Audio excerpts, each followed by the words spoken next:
All right, let's bring in Jesse Weber, attorney and host of the Law and Crime Network. Jesse, thank you for your time. Have you ever seen anything like this? A journalist in the back of a press conference, taken away in handcuffs, and then charged with 2 misdemeanors, and those misdemeanors still in play? I've seen things similar. My mind went immediately to Omar Jimenez, who was arrested, remember, back during the protest 2 years ago. This is very different. The level of force that was used is one thing, but the level of force that was used while cameras were all around, it signified to me that these officers felt very justified in what they were doing. And then when the statement was released by the multiple authorities, they depicted a scenario that wasn't entirely clear from the video. And again, it's their point of view. They basically characterized Evan as a criminal, somebody who was a delinquent, somebody who was aggressive, who was disruptive, who was non-compliant.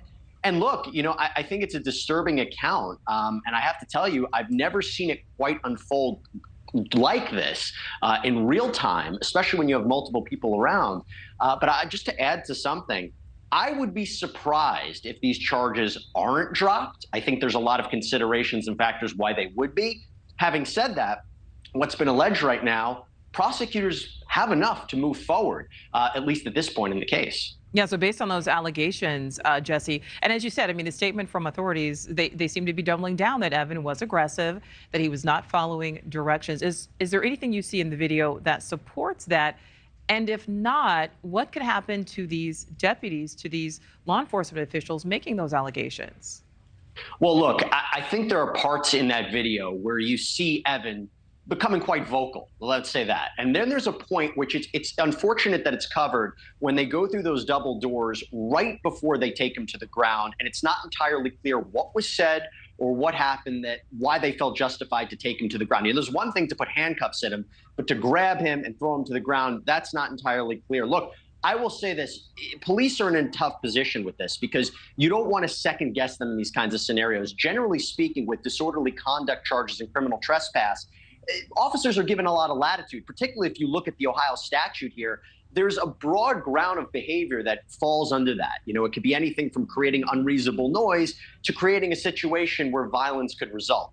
If these charges are dropped, do not expect the officers to be fired or a lawsuit to ensue. I think ultimately what would happen is if the charges are dropped, everybody wipes their hands and say this was an unfortunate incident. Let's go our separate ways. That's my take, at least. All right. So, Jesse, one last question for you. We know these things happen around the country. People say they're unfairly arrested. People say they are mistreated. We also know, as you said, policing is tough. It's not an easy job to do. What is at stake for law enforcement in these situations?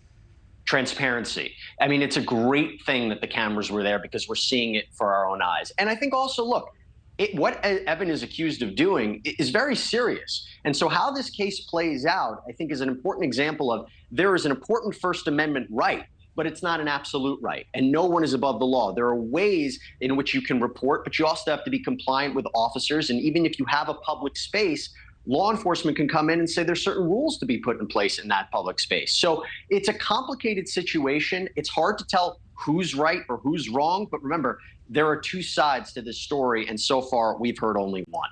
Thank you for watching. Go to newsnationnow.com to find NewsNation on your television provider. And don't forget to click the red subscribe button below to get more of NewsNation's fact-driven, unbiased coverage.